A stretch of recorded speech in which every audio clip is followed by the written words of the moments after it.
हाँ जी, अस्सलाम वालेकुम जी। सारे दोस्तों का क्या हाल? उम्मीद करता मैं ठीक हो, खैर खैरियत नाल हो। जिन्हें सारे चैनल सबसक्राइब नहीं किया, फॉलो नहीं किया, यार ठोठो कर लो। ठीक है, आ माशाल्लाह कारपेट रोड है।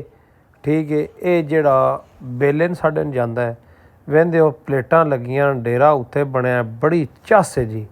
तो जिन्हें सारे चैनल सबसक्राइब नहीं किया, फॉलो नहीं किया, कर लो। तो असी कराने लगे अज स्प्रे। आ रजाक साहब ने, ठीक है, इन्हें 10 नंबर वर्दी पाई है। आ LCM, आ पता नहीं की है दवाई का नाम है। ठीक है, तो ये बरू वास्ते भी स्पैशल। तो आ साड़ी पुरानी LCM है जी, अगे असी करते हाँ।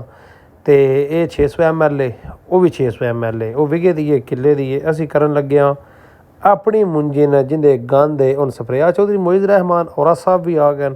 ये अजकल वाहिद उत्ते जेरे ना सारा इन्हों का काम शाम है।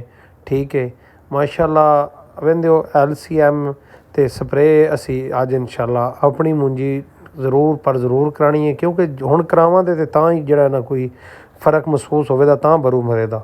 उस तो बाद हुण असी जरा चले हाँ पिंड आए हाँ। आ वेंदे बोतल लई है 7 अप त्रे बड़ी लगी है रज के। मैं आख्या यार एक बोतल पीवीए, बोतल पीण तो पिछे तां कुछ होर हो सकता है। आ दुकान है माल सेठ दी। ते वेखो अंब जड़े ने केड़ा अंब है, तो है सावा, तो है एडा मिठा, गल छड्ड दिओ। असी लैन लगे नाले लेना आया किलो गोश्त दा। भाई री गोश्त बनाते पे, असी कोल बोतल पींदे पे हाँ। तो गोश्त भी बन गया, तो असी चले हाँ, मेहमान आए सन। आ जी साडे सोलर वाले मेहमान नो मियाँ मज़हर हुसैन साहब, मियाँ नाज़म साहब, नाल साकब साहब ने। मियाँ नाज़म साहब पिछे बैठे ने उस्से की। ये चक सजादे दे अंदर इन्हें बड़े सोलर लाए।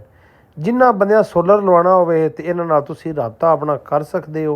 ये वेंदे हो भाई दी जोड़ शोड़ ला रहे हैं, पक्के कर रहे हैं, काम फिट कर रहे हैं।